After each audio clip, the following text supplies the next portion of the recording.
Okay, we are rolling, man. Thank you for joining me. Glad you're here. Thank you.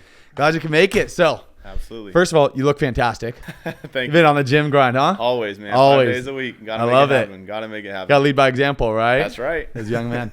So let's catch up a little bit. So you have been absolutely killing it with G4G. I mean, I've been blown away with the numbers you had. I mean, going back to, starting up with you, being quarterback coach. Absolutely. And then, my football journey ended, and then kind of seeing, what you've done with G4G. So I want to kind of, let's start with you just introducing yourself a little bit. Tell me who you are, what you're doing, what your passions are. Absolutely. So I'm Tommy McMahon. I am now a fifth-year teacher and athletic director, as well as a football coach at Branham High School. And with football, I've created my own side business, which is Grind for Glory, or G4G. We've been doing this now for, I think 5-6 years now. I've lost track. It's been an absolute blessing for sure. As you were saying, it started with really 4 or 5 kids, and we were in back grass of certain fields, and now it's picked up to where about 50 kids now. So over the course of this off season, so it's been a blessing. But yeah, it's just been the daily grind, and I'm thankful we have a bye week so I can come on here and talk football and talk Grind for Glory with you, Tyler. Yeah, congrats on the win, by the way, too. I saw that it. one. We were supposed to be out there for Cal High. I thought we were going to be out there. I texted, I got to be through family friends, Cody Fowler. Yeah, the Fowlers. Yeah. Did he mention anything to you recently? Nah, not about it. I was giving that kid a hard time. I said, go up to Tommy and tell him Tyler said what's up. Come on, that's my guy. Cody's the dog, man. He's man. Our offensive line this year is something else, man. So it's gonna be fun to watch him beat people up. Absolutely, I know he's a big kid too. Yeah. I mean, and he looks way older than he actually is. They're grown men. He's a grown man, all right. Yeah, a whole bunch of them. So what made you get into G4G? What started that process for you? What lit that fire and that fuse for you? So I think it really started back when I played, honestly, or probably even before I played. Growing up, my dad was a big football guy. He got me into football. We used to just watch college football, NFL football every weekend. Like, that was like the thing. Like, school finishes during the week. We're watching some Pac-12 football on Friday nights and then going into Saturday and Sunday with football. And I think I really didn't realize it at the time, but I love the strategy, of football and kind of the chess match you also get to have with football, right? So when I came up playing at Branham, I really wanted to obviously be the best I could be, but I also wanted to know everything about football. And I think just at that time in those situations, the opportunities weren't present where I had that opportunity to really maximize that intelligence sort of aspect and understand the game like that. And so I was always hungry. I was trying to learn more. And you know how it is as a quarterback, man. There's not a lot of people out there that can help you out. And so that was kind of the thing, was I was never really provided that opportunity to be able to really maximize my individual potential. And so thanks be to God, Landon Jacobs, our athletic director at the time, he pulled me aside, and he knew I was a football guy. And he's like, hey, you should get involved with coaching. So I was like, I don't know. I'm 18, like straight out of high school, kind of trying to get out of that sort of realm. But I said, why not? So I volunteered for a year and started just seeing the impact I could have on these young men and give them something I didn't really get to have, because as soon as you translate like from the playing to the coaching, it's a whole different thing. It's a different world, right? So you really start diving in and digging in, doing your research, doing your homework, really watching the film, and just really trying to learn, right? So over that period of time, I just really tried to maximize everything I could, and then I started being able to give it back to the kids. I'm like, damn, like I can teach this stuff. Like, these kids are getting it, and that's a huge skill, is being able to teach the kids. And so once I started getting sort of that taste of that and seeing that success with our kids, I had a couple years at Branham, and then I took some time off to get my credentials at San Jose State and for teaching. And so during that time, I was like, man, I miss football, man. I can't coach it, but I want to still be a part of it. And so that's when I started, I had some kids reach out to me in the community, and they're like, hey, I want to try to get some work in. And really, that's where it really took off. It was like, okay, I'm going to start working with these kids. And that's where it also showed me I don't have to be limited to one school. Right. Like, there's kids all over the community, especially, South Side San Jose, East Side San Jose, where they don't have that opportunity. And so to be able to provide what I know and teach them that stuff, which they wouldn't have. And I've been coaching kids from all over the place, and it's the same thing. And I don't think it's not a shot at the coaches, but coaches don't get paid, nothing. And it's tough to be able to go all in all the time, especially you got a family, kids, all that stuff, like to be able to give all of your athletes that. And I think that's where I really try to step up and help these kids really have that opportunity, to learn. And it's not about making it to the league. It's not about making it to D1. It's about making the most of your opportunity. So whether that's a JV player, Pop Warner player, varsity football player, whatever, D2, D3, doesn't matter, as long as you're given that opportunity to capitalize on it if your heart desires it. And so I think really during that time, taking time off to get my credential, and starting to get to work with the community around, I think that really is what set the foundation, because then I was like, dude, like, I'm making more of an impact than just at one school with three, four, quarterbacks. Now I'm starting to grow, and it's about the kids at the end of the day. And I think that's the key thing. I think one thing, the former athlete, being, you're one of my coaches growing up, hearing that opportunity thing. I remember that. It resonates a lot with me. I think it's a big deal. One thing I have to mention too, I appreciate tons of seeing on your Instagram is you're mentioning all the different schools, all the different kids all over what feels like the Bay Area. Yep. I love seeing your sport. Now you're in season. Yep. And I think just this week, I think you just posted you on your bye week. So I saw you had a couple games. Yep. What are some of the schools? How vast are we talking here? I think my farthest right now is, I'm not good with distance and geography, but I would say some of the farther schools out of this immediate area are Gilroy, Soquel.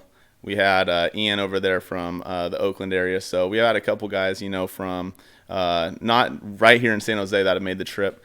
Just off the top of my head, I know I'm forgetting people. I apologize, but it's really cool to see that. And for me, that's what drives me, right? Is I have the opportunity where people are taking the time to come over here, and make the trip and make the drive, and to get that work. And that's really important to me, and that's why I do what I do. That is it.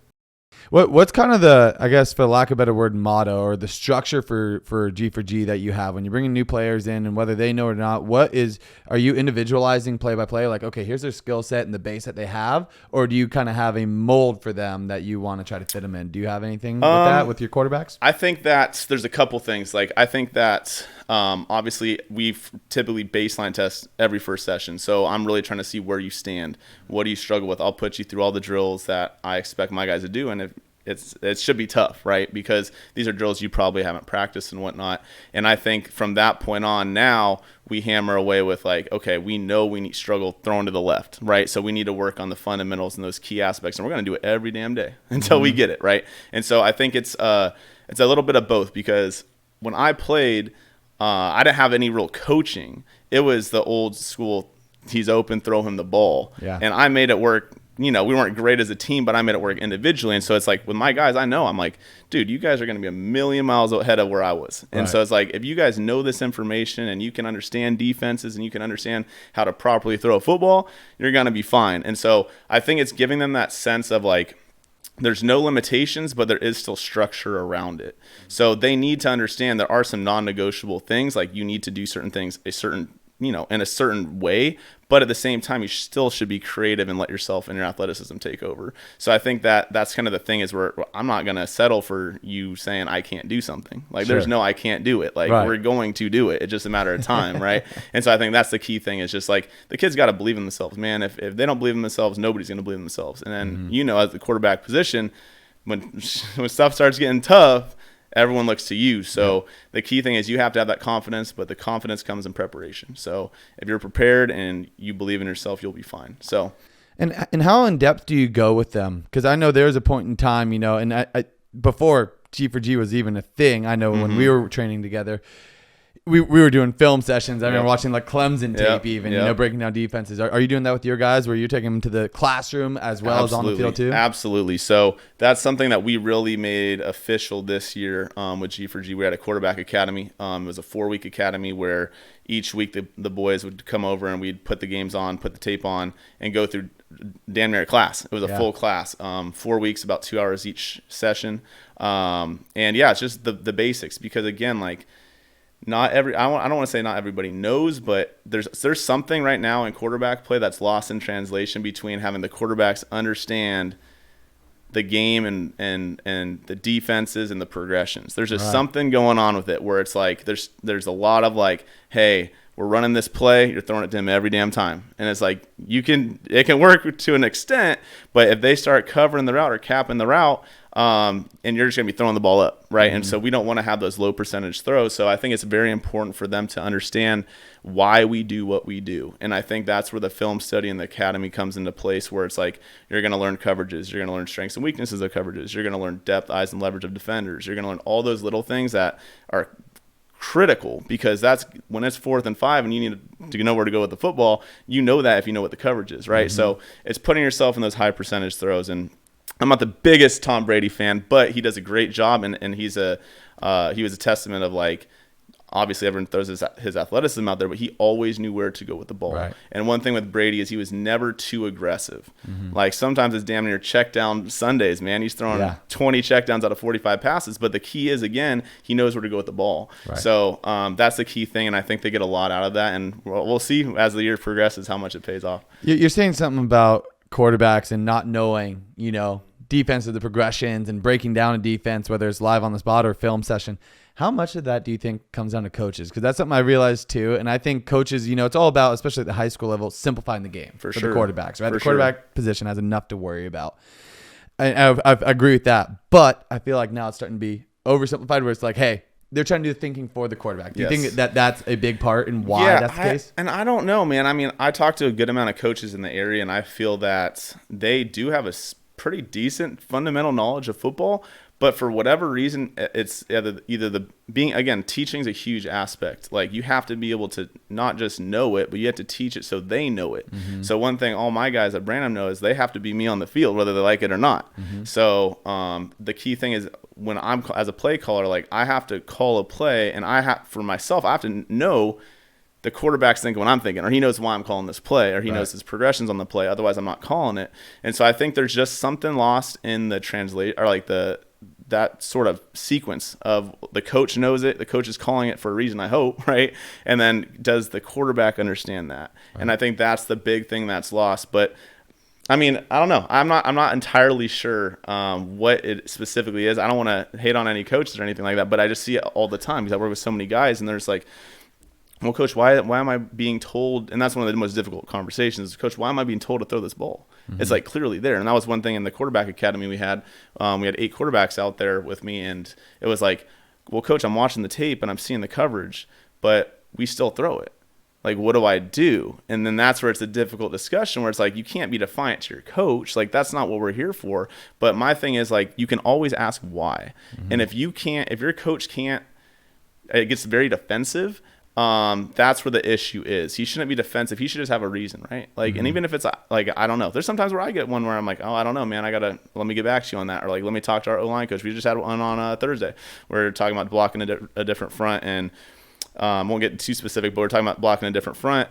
And I was like, and our right tackle, Nolan, was asking me about it. And I was like, well, before I start saying anything, let's talk to, Kevin and see what he's got. But I think that's a big thing, is like, you don't always have to know it on the spot. You don't have to have an ego. It's just like, let's do what's best for the kids. Let's do what's best for our team. And I think that's one of the things where I don't know if coaches just stop learning at some point, or whatever it is. Because I mean, I see, teams, programs that we played against in 2014 still haven't changed stuff up, and it's 2023. So it's just like, it's been almost a decade, and it's like, you still have the same tendencies with your wide receiver splits. You still have the same tendencies with, certain alignment with your running back and trips formations, who's on the ball, who's off the ball. So all that sort of stuff is still the same. It's like, how has nobody picked on it, or, made you change it by now? So that's kind of the thing. I just think, I don't know what it is, and I don't want to speak for the coaches themselves, but like, there's definitely something lost in translation with that communication aspect. And it sucks for the kids, because it's putting them in a bind. It's kind of putting them in the bind that, I once was in. But it's how can we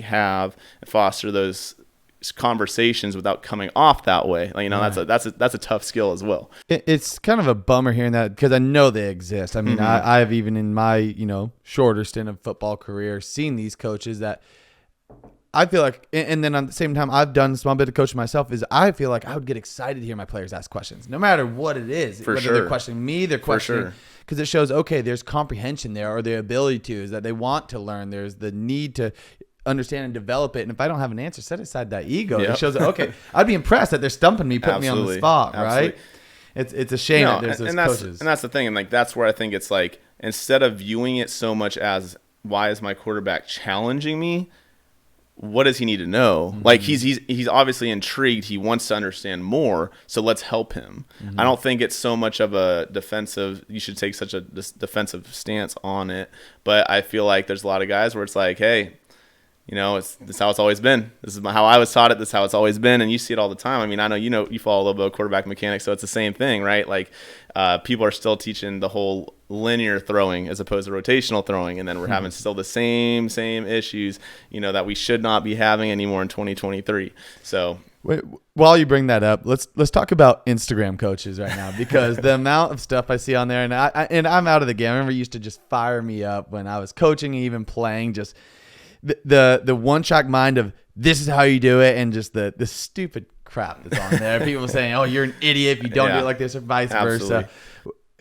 In regards to the mechanics of the quarterback position and those coaches, do you think there's any one way to do it, or is the quarterback position kind of a moldable position? I feel like when it comes to mechanics, right? So I think that one of the big things is, I think there are some really good points and some great things you can take off of the quarterback coaches online. Like, social media is here, use it to your advantage. Right. I do think, and I mentioned a little bit earlier, I never want to put a kid specifically in a box, but you still have to work within that framework. I think it's very simple and very comparative to teaching, right? Like, if I'm going to teach a student I'm not going to teach a student how to overhand serve a volleyball before I teach them how to, serve the ball standing flat-footed. Or I'm not going to teach a receiver necessarily how to catch an over-the-shoulder catch if they don't know how to position their hands to catch at a stationary throw. Right. So I think the key thing is the progression of development.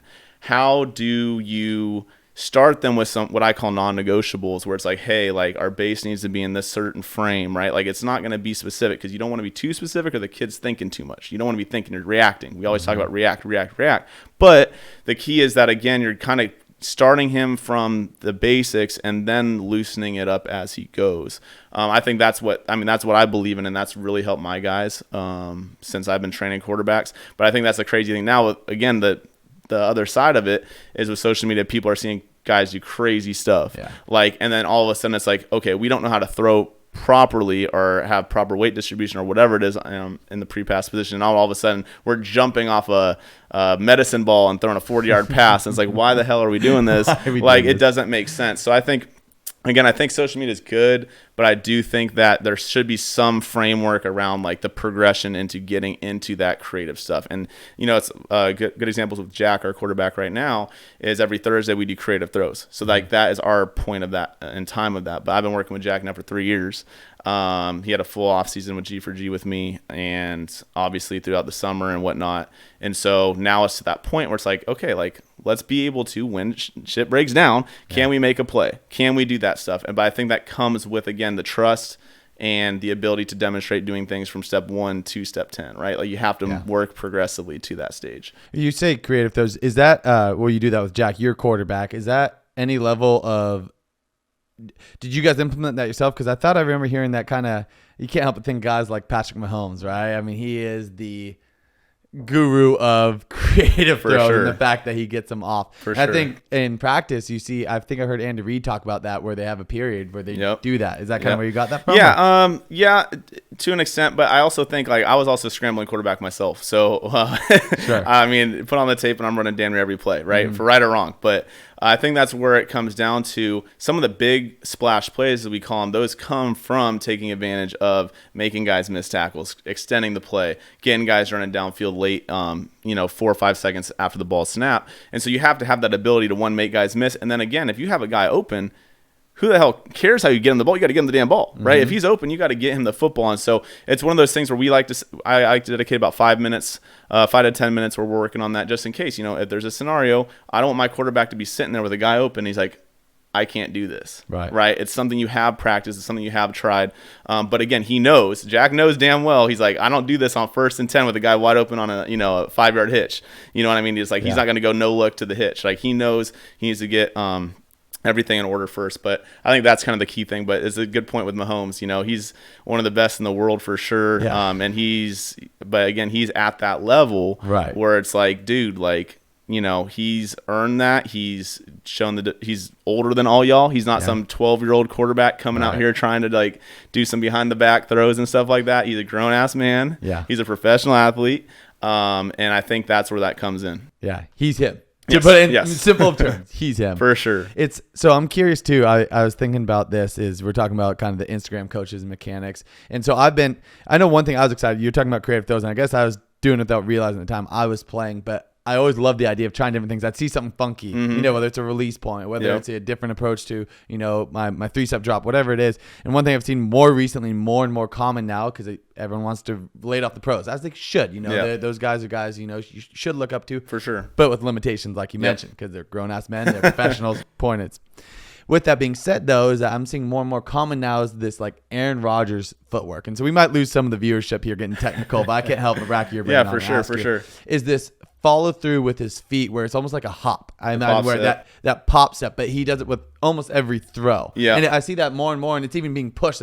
That's how you should be delivering the ball, right? What's your take on that, or what some of the explanation behind it and your take? Yeah, I think the key is, again, he's able to keep his weight back and fully be a rotational thrower, right? So he is able to rotate in the same spot as opposed to push. So the example I like to give my guys is with baseball, right? And this is why baseball is great, but I hate my damn quarterbacks that play baseball. Pitch in baseball, pitch. I think there's a lot of valuable things that do translate, but one of the key differences is the type of throw you're performing in baseball, right? So in baseball, we're really pushing off the mound. We're on a mound. We're pushing linearly towards the plate and releasing as close to the plate as possible in a sense.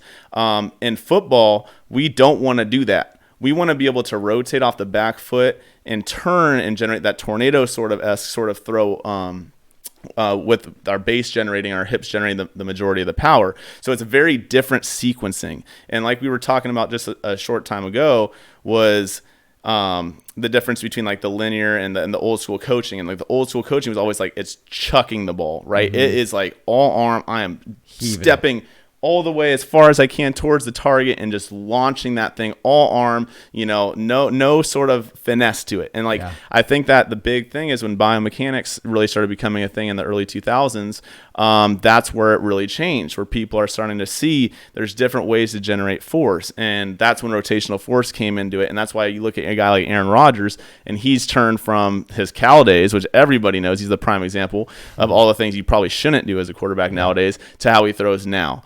And I think the key thing is, again, you don't want to overcoach it. We work on it damn near every day, being able to rotate. That's one of our daily warm-ups we do every day. But I think it's the key of, again, the progression. I'm not throwing a kid into learning how to, do some pop step throw day one. It's like we're going to start stationary. We're going to work on throwing the ball, trying to keep our weight back, trying not to lunge forward, and then progress in that point. But I think that's, again, like with Rodgers, I think it's so much more than just that. It's the fluidity. It's the ability to follow through, not the old way, hand in the pocket, like I was taught, right? Because as soon as you start going hand in the pocket, now my shoulders are tilted. Now I'm not in balance. Now I'm not in rotation. So it's like all those little things where it's like there's so much other great things he does, and you just watch him throw a football, and you're like, damn, like he looks like this is effortless, right? Yeah. And that's what we all strive to get to. Now everyone has their different journey, and we work just, step by step to make it happen. But that is, again, like he's one of the prime examples. But I think it's very tough with just going out there and just trying to do that without and that's one of the issues. It's like you want to take things from the quarterbacks, but you are not necessarily that quarterback, right? Like he has a different body than you. He might have a different release point than you. He might have a different follow through than you. It should be, and that's where the non-negotiables, the negotiables kind of come in with what I teach is like, yeah, we should have the general follow through point, but it doesn't need to be exactly the same every time. It needs to be what's comfortable to you. If it's comfortable with you and you're spinning that thing and you're not having shoulder pain, elbow pain, we're fine. We're good with that, right? As long as those big core things is where you are generating power with your base, you are generating power with your hips. You're not lunging towards the target. You're not putting strain on your shoulder. Like those are the key things. But I think Aaron Rodgers is a great example of the ultimate, final form. Yeah. But I think it is a progression to get there. And what'll be really interesting is, I don't know if you've been watching Hard Knocks, but the new season, but it's with how does Zach Wilson start to develop, like that. Right. So Zach Wilson coming out of college was similar. He had some similar traits with like Aaron Rodgers, but now it's like, now you're learning from the guy. Yeah. Like you're learning from the guy who's been there and done that. So it'll be interesting to see if he can, revive his career as well. I'm think that's going to be one of the best things for him because Zach Wilson coming out of BYU, right? Yeah. He was fantastic there and then goes to the Jets and doesn't quite have the pickup that everyone was expecting and he wanted, right? Yep. I think this is going to revive his career. He's just, be patient for, year, 2 years, 3 years, however many. Because I want Rodgers to keep going. Selfishly, I want that guy for to sure. He's special, man. Love watching that guy play.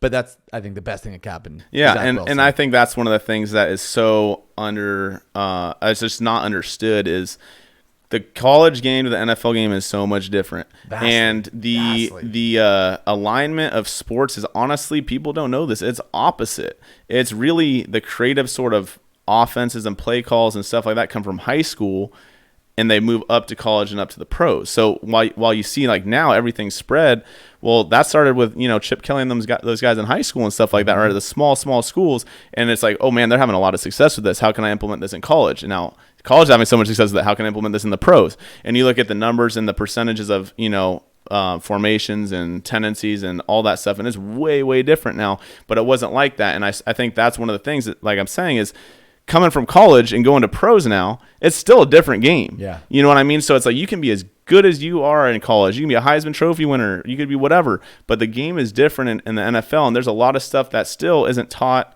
It's not taught the same, right? You're going to a franchise. So not only do you have to be that guy and you're a grown man and you're doing your own thing on your own and you're leading a team and getting paid millions of dollars, but you might not have the right teaching in place either, because you might be at a smaller school that does things a certain way. One example I remember from my boy Rob Daniel, who went to Branham with me as well, and he played over at BYU, and when he signed with the Raiders, I remember him telling me a story where it's like at BYU they learn like 2 different types of press technique. And then like his first or second week with the Raiders, they're doing like 9 to 11 different types of press technique. So it's like, how is a guy who has only been doing 2 types of press supposed to now do 9-11 with guys in the league? You know what I'm saying? So it's the same thing, and that's as a DB. So it's like you think about that as a quarterback now, and it's like, dude, like if you're going 1 to 2 progressions in college your entire career, and now you're supposed to be 4 progressions deep, plus you're under center when you weren't under center before, it's a lot on these kids, man, and it's tough. It's tough, and I think that's why it's so important to get drafted to the right spot in the right situation. Like with Mahomes, like even Mahomes, as good as he was, Alex Smith, right? He had a guy to kind of sit back and learn and take advantage of that, and then he comes back the very next year to start it. There's like 50 damn touchdowns. Yeah, it's like, right out of the gate. But it's like it's really about the situation, and I think no one wanted to go to New York 2 years ago or whenever when Zach Wilson went over there, and so hopefully Rodgers can help him with his career and help him revive it. I think the small, for lack of a better word, science experiment following Rodgers would be Jordan Love. Jordan Love is this is his first year, right? Kind of everyone's saying, "Oh, what's Green Bay going to do now?" Right? And Aaron has shown nothing but love for Green Bay still, and then it's maybe not the front office, but the team and the city and everything, and especially Jordan Love. He's expressed his love out to Jordan Love, rooting him on. So I'm excited to see that, because that's kind of an example of Zach Wilson in the future for Jordan Love in this first opportunity. Yep, absolutely. So I want to. We touched on a little bit of the mindset of the quarterback position. It's beyond, people call quarterbacks divas to some extent, right? And it can be. There's definitely the ones out there, but there's just so much that goes on the head of the quarterback. So I want to talk about the importance of the mentality and what you do to keep your guys level-headed, thinking straight of all aspects, whether it's breaking down the defense, whether it's route concepts, or just confidence, as you talked about. Yeah, I think the key thing is you need them to be able to go out there and play at the end of the day. Like for us, and we're not the same as every other school, right? We're no huddle. We go pretty fast. Our goals typically, when plays signaled in, to get them snapping the ball within 5 seconds or so. So you have 5 seconds to be able to know what you're doing. Yeah. And so the key thing is, and I tell my guys all the time, is one, I will not put you in a situation which we have not prepared for. And I believe you always think to the preparation of your training. So if you do not train at a high level, then you will not play at a high level. Right. So the key thing is, again, how can we as coaches maximize those reps for those quarterbacks where you have to dissect things in seconds, literally seconds. I mean, think about the throw, right? You're going from progression to progression, 1.8 to 2.2 to 2.6 to 2.8 seconds, and you got to make a decision, right? So the key thing is, like, they have to be comfortable, but that comes with repetition and training. How are you training your guys to get them in the best position possible?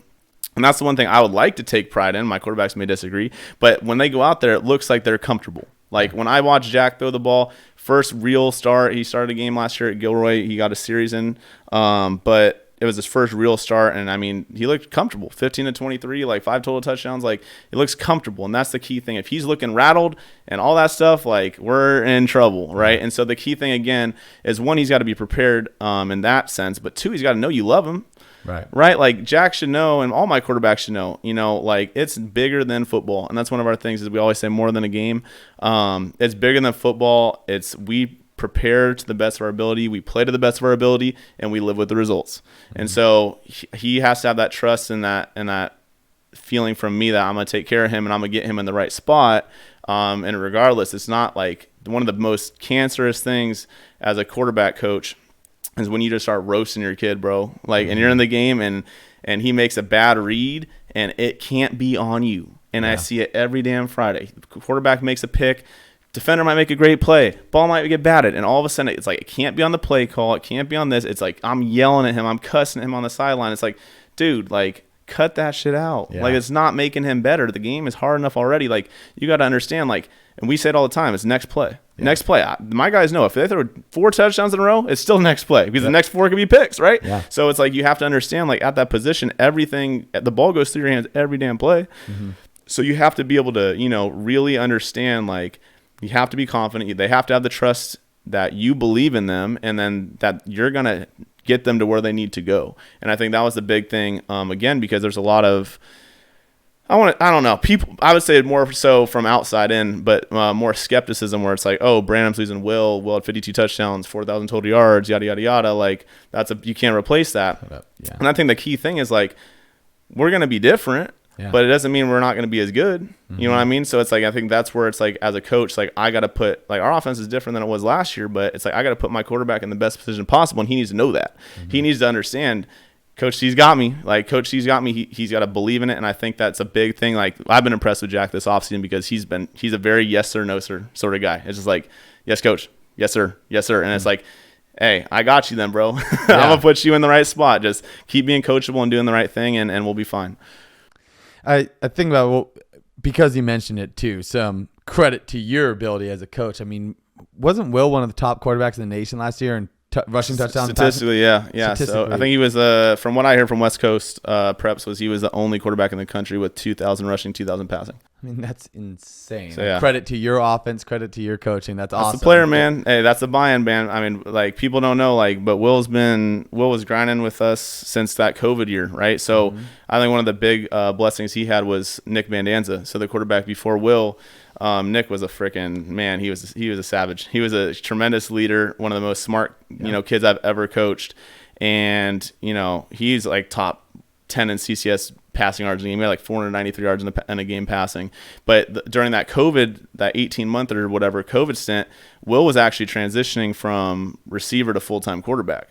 So he was going into his sophomore year. And during that time with G4G, it was him and Nick and Joven over at Milpitas and just a bunch of my other younger guys, or old guys now. But we were all just out there just working because we're like, we don't know if we're gonna have a season. We don't know what's gonna be happening. And so I think that time he really took some strides developing. And that's the commitment, right? Like, it's not me making him, like, I can put him in position to succeed, but I'm not the one on the field. Sure. I'm not making him make plays. He's got to.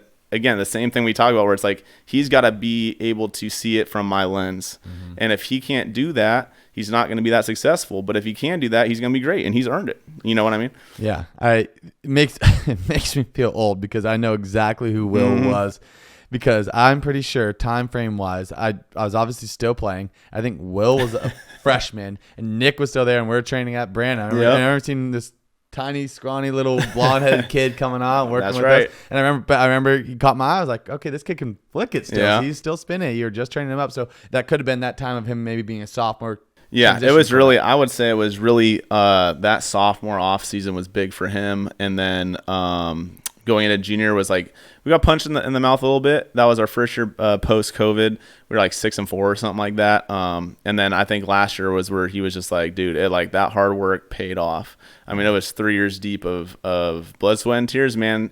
And, it's tough to get up there and go, in your summer, double days damn near, right? Like we're training in the morning, then we're going to practice in the afternoon. I think it's really, really tough and for the guys to be able to do that. But that's what's going to make the difference, right? Like the hard work comes to light always, and that's what it was. Like Will, when stuff got tough, like Will sunk to the level of his training, but he trained at such a high level, he's in a good spot, right? And so, not to get on too much of a random tangent, but I mean, I think there's a couple key examples of that. Like we play Mountain View in the playoffs. And shoot, man, they picked off a screen and took it back to the house, and they're up like 28-14, I think it was at halftime. And I think we scored 7 or 8 straight possessions in the second half. We scored 54 points and come back to win in a second round playoff game to make it to the CCS finals. So it's like, but that's the thing. It's like, we're not freaking out. We know what we got to do. We know that things are not going our way right now, but at the end of the day, like, we're going to be good. And if we're not, we leave it all on the field, and no regrets. And that's just how I want my guys to play, and I believe that's how everyone should play, to be quite honest, because at the end of the day, man, if you put everything into it, God's plan, like you live with the results. You put in the work, and it's already written. It's already written. It's clearly what I'm picking up from this is beyond contagious. I think from the players to the coach, seeing your level of confidence and the level-headedness we talked about and what you offer the players, I think it's easily contagious. They say, all right, coach got my back, And that's how it's got to be, man. And that's the thing. I think there's a lot of guys that are hopefully starting to move in that direction. And I'm no crazy. I don't like thinking of me in any certain way. I just work hard.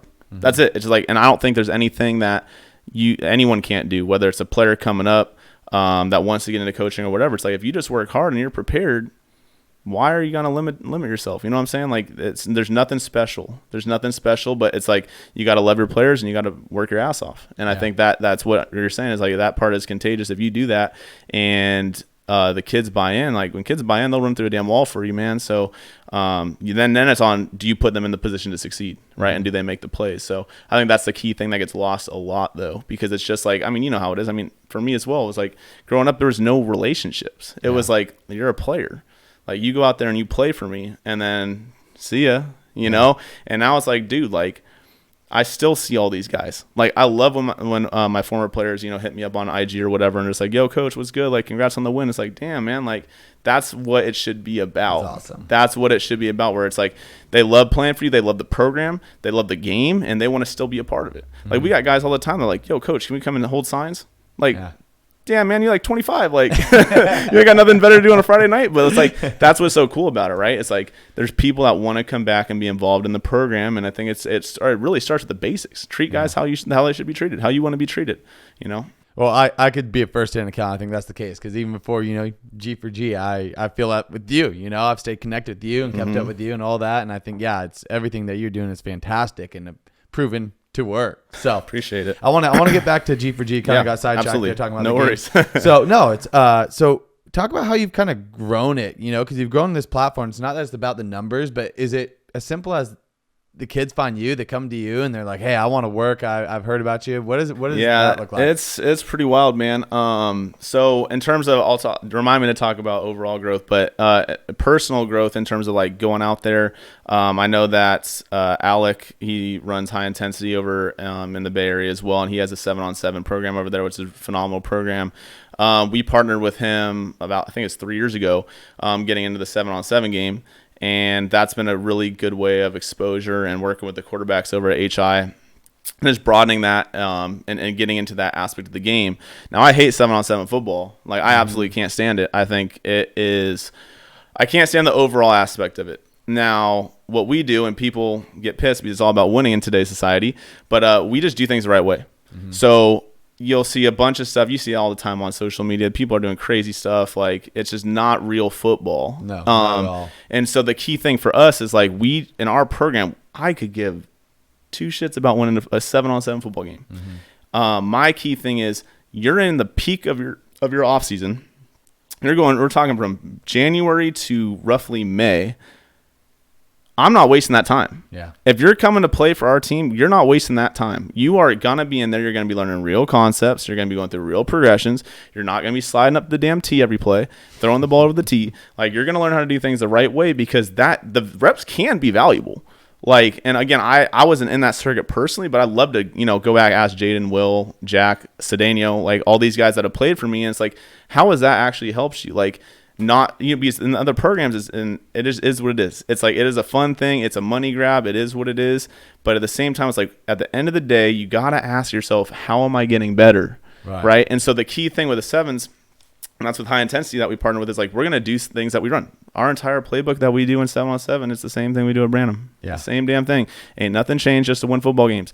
But it's going to teach kids the same reads and whatnot. And the good thing about it is you get premier competition, right? So you're going to be playing kids that is damn near all-star teams from over the area and stuff like that, which is a really cool experience for us, where we really get that top-tier competition where the game turns slow. Right. Like, I guarantee you, Jack's first 7-on-7 start this year, where he threw like damn near 5 picks, is a lot different than Cupertino on Friday night. You know what I mean? And that's not a shot, Jack. All right. But I'm just saying that's the whole point, right? I was like, get that out, learn from it, and now let's go. Like, let's use this offseason to get better. And I think that's lost so much. But definitely with the growth, is definitely partnering with high intensity and getting that 7-on-7 ball rolling. And then to the second part, I think you were asking about just like people reaching out. It's crazy, man. It's crazy because we do our own thing, but like, it's nothing special. I don't care if I work with 1 kid or 100 kids, right? Like, I just care about making the difference, and whoever wants to, take that step and roll with me.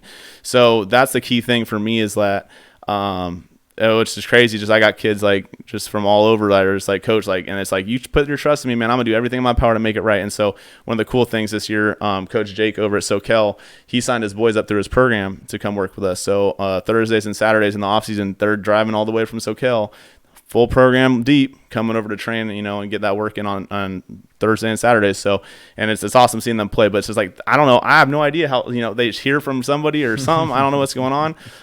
But I just think, again, the key core values of like doing things the right way, and really having the kids first is the most important thing. And I think that's where just God takes over, man. Yeah. It is like, that's where it's like, I don't even have to, I'm not leading this journey. I'm just steering the ship a little bit after God tells me where to go. You know what I mean? So that's kind of the key with that. And I think it's just a crazy blessing, because like we talked about, it used to be 3 or 4 kids, back grass. Yeah. And now it's like, dude, I got my sessions are filled up. Like, I have no room. And one of the big things is, and one of the other big things that I just want to make people aware of, is just like, make sure you're getting your reps, because there's a lot of people where it's like, and I get it. Like, there is, time is valuable. That's one thing I have really started to understand, and time can cost, right? Like, I'm busting my ass to get you ready. I'm coming organized with a practice plan. I'm coming knowing what your skill set is, trying to get you better every single time I see you.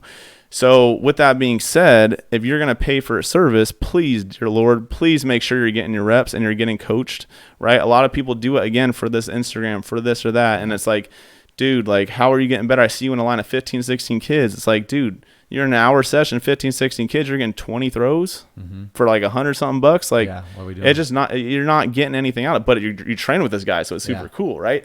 But I think at the end of the day, it's like, you got to understand, man, like, and that's one of the big things. Like, we cap our sessions like 6, 7 absolute max. If there's like some reason we have to have 7, but it's just like 6 kids, because I feel like that's the absolute max number where we can roll. We can be partners of 2. We can get our work in and get out efficiently. And you're basing that off of reps purely. It's not based on you and spreading yourself too thinly necessarily. It's based off because you want them to have those reps. And get those so right? The key thing is, again, like, we want, it's because at the end of the day, it's for the kids, right? Like, I'm not going out there to get a tan for an hour, right? Sure. I'm going out there. I hate the damn sun. I hate it.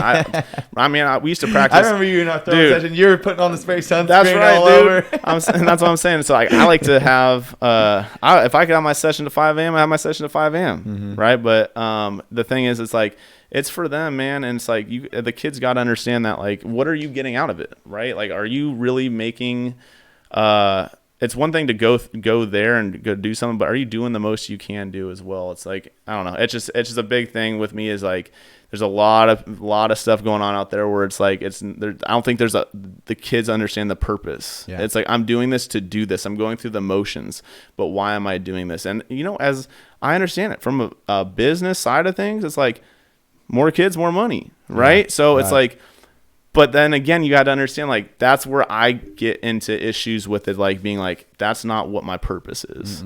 That's where it's like, that's why I got to limit it to 6. Yeah. It's got it. I've had times where I have 10, 12 people trying to sign up. It's like, no, dude, like it's filled. It's filled. I can't do it. Because it's for the kids. And I just think that's the right way to go about it. At the end of the day, it's for the kids. And I'm sure it can only bum you out having to say no. Not again, it's not because, like you said, not the money, but it's because you want them there. Of course, right? My pet peeve is when I say no to a kid and then some kid flakes. I get, man, you're last on the list to get hit up about sessions next week. as you should be, right? As I mentioned, and I know you know, and the little bit of coaching I did, I know I want to get back to it because that lit me up. I slide through. I want to get back into it, and I had to put it on the back burner for the time being. But the point being, why I'm bringing that up, though, is not about me, but because I want to relate and ask you about that feeling. And people don't realize that feeling you get of coaching, because I was quarterback coach at Del Mar, and seeing and teaching a concept, no matter how simple or how complex it is, any position really. And seeing when they understand, they get it, and seeing that click moment when it's applied, and then especially when it translates from practice to game. And it's like, I almost like borderline get chills thinking about it because it sounds so silly for someone that doesn't get it. But from a coaching perspective, it makes me feel like that player again. And it's just so absolutely cool. I think that the key thing is, I mean, at least speaking personally, is that I know how it feels to have success. So being able to help another player achieve success, that's the goal, man. Yeah. That's the goal. It's like, and I think that's again the key, like you're talking about, like having them, understand a concept, learn a concept, run a concept, and then the ultimate payoff, man. You go run that concept 4 or 5 times on Friday night, and you score 3 of them, and it's like, dude, you just made that kid have a hell of a night. He's gonna have a great weekend. Yeah. He's gonna be in the paper. Like he gets all those. That's when all the extrinsic rewards come in after, but. No, that's just what it is. And that's really where my foundation of coaching came from, where I didn't have all those opportunities. Right. I was just put out there and make it work. And so it's like to be able to now, and I tell my guys this all the time, like, dude, like I mentioned earlier, it's like, I was blessed to be athletic because there's a lot of times there's no shot to my coaches. I get it. Like, I totally understand, like there's life, dude. Yeah. Like, and it's not, everybody can't devote the time. Like we do so much at Branham that is probably unhealthy, like to be quite honest. But the key is that, again, but giving them that opportunity where I'm like, dude, I never had this. You have this. Have the confidence, go run with it and go ball. And then when they do that on Friday nights and they have that success and they're winning games, like people don't realize, like when I was at Branham, we had like 24 kids on our varsity team. We won like 4 games in 2 years. Dude, we're going for our first, probably in history, back-to-back 10-win season, hopefully this year. So it's like, we've been 2 section championships, 2 11-win seasons. Like, I think we had a losing season during COVID year. We were 2-3 in the 5-game season. But other than that, I don't think we had a losing season at Branham. So it's like giving these kids that ability, and they don't even understand. Yeah. They don't understand. Like, I see all these kids in the program and in the area, and I know what they do, and I know that how they're coached. Like, y'all have it so damn good, man. And I'm not doing that to toot my own horn by any means. I'm just saying, like, the key is to give those kids that experience, and that experience lasts a lifetime. You know it. Yeah. You throw a touchdown pass or something, like, man, you remember. I still remember stuff from when I played, and it's like to be able to have these kids do that and understand that and have those memories forever. That's what it's about, man. Yeah, it's cool. That's what it's all about. And I think it's beyond important too is the fundamentals and the lessons that are being taught are so far outside the game, which is such a cliche, but it's beyond true of the things that you can learn. And again, we are wickedly biased, but especially the quarterback position. Yep. There's just so many lessons that it could teach you and humble you so fast, but then offer you the same rewards so quickly. For sure. I mean, yeah, I think it's the old, again, like we talked about, where you touch the ball every damn play. So, I mean, I've had my experiences where first half I throw 3 picks, second half I have to get 5 touchdowns, right? But it's like the swing of the game is like you have to figure out how to deal with adversity, and ain't nobody gonna pull that out except yourself. You're the only one who's gonna pull you out of that hole when shit hits the fan. And I think that's such a crucial thing because, in general, man, like working with kids, teaching kids, and being an athletic director and watching kids in our programs at my work, and then obviously at Branham as well, it's like these kids, like, for whatever reason, like,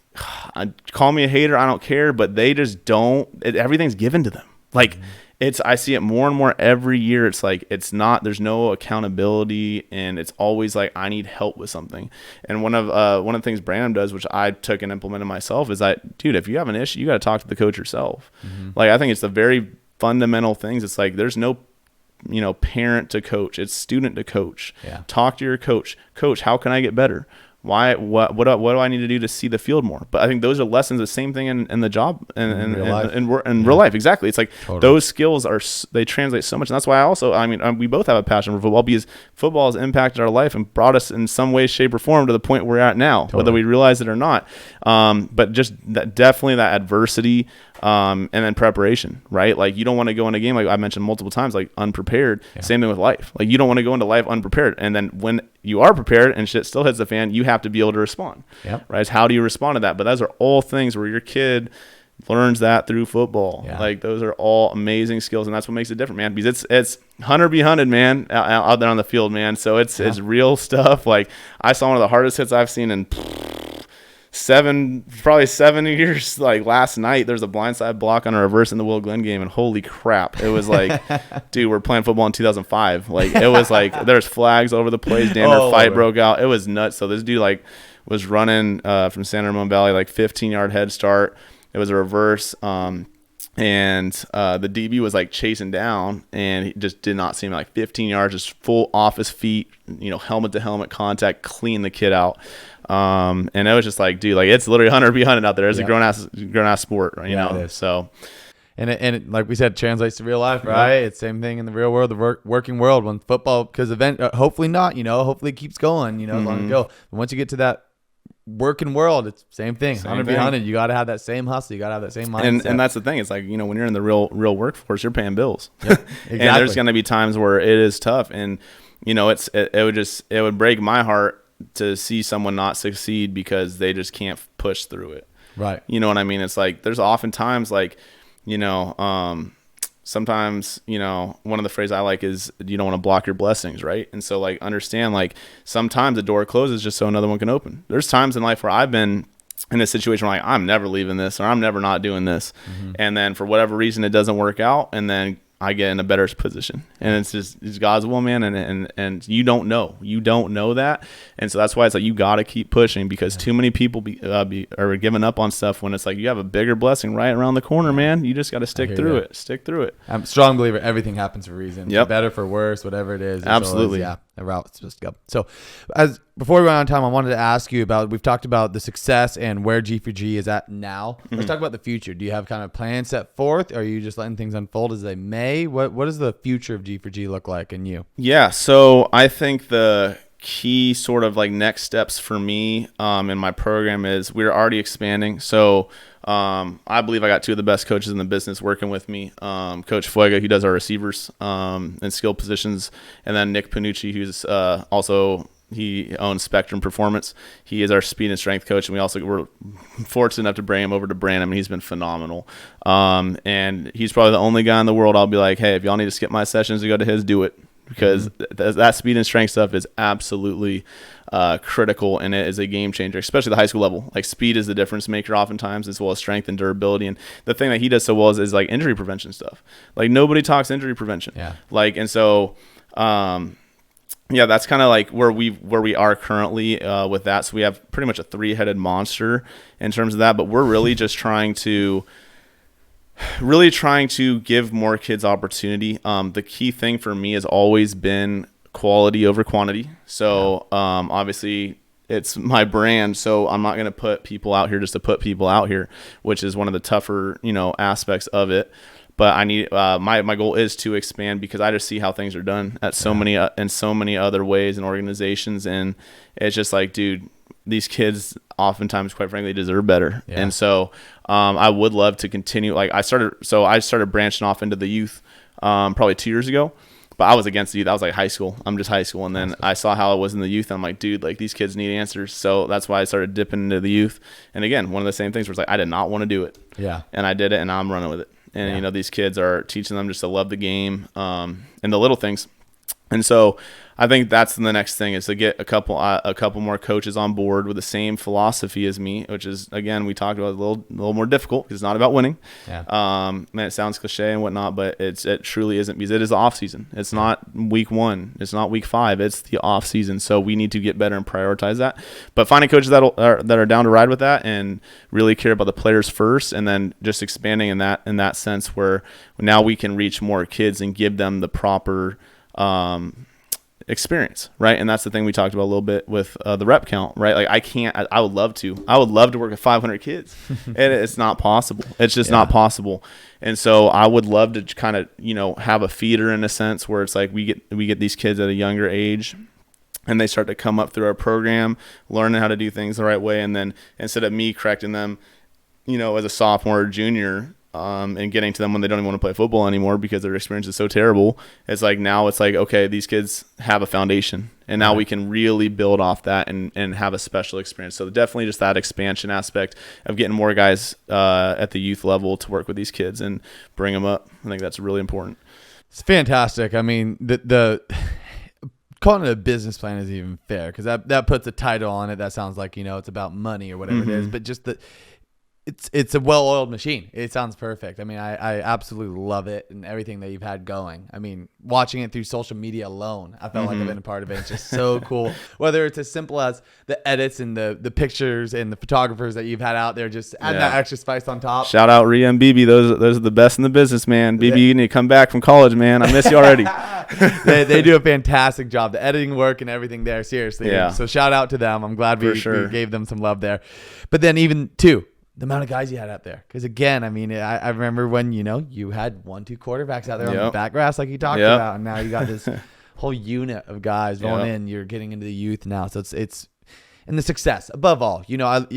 I know this about you. You're beyond humble. So I'll be the one to say, I mean, it's proven. It's proven that what you do works for these guys. And yes, it comes down to a level of what they do. They're athletes. But what you teach them, the fundamentals, the mechanics, the mindset, I mean, everything. So it's fantastic seeing. I'm been a fan, am a fan. Appreciate you.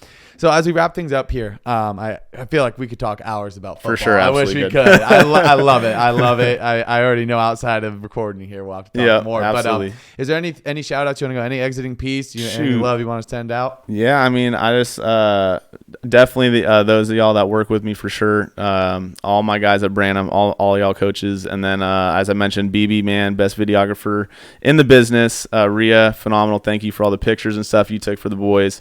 Coach Fuega, being right by my side, man, working with the receivers and whatnot, and really, heading this monster with me, and then Nick, man, you have been a blessing beyond what man. So I'm so appreciative. I got to link up with you a couple years ago, and I just really believe that I ride with the people that ride with me. So that's the thing for me above all, is that I want to make it with the same people that have been with me in this business and whatnot from day one, and have done it from the bottom. Right? It's easy. You see all the time. You see it, it's easy to jump on something when it's already great, but who was there when everything was bad? Right. It's the same thing in life. Like, people want to be around you when everything's great, but as soon as stuff starts going downhill, or you lose a job, or you're struggling, people don't want to associate with you. And so I think the key thing is like to understand who was there from day one and roll with that. And so I appreciate all y'all, man. There's so many people that, have worked with me, and just my friends, family,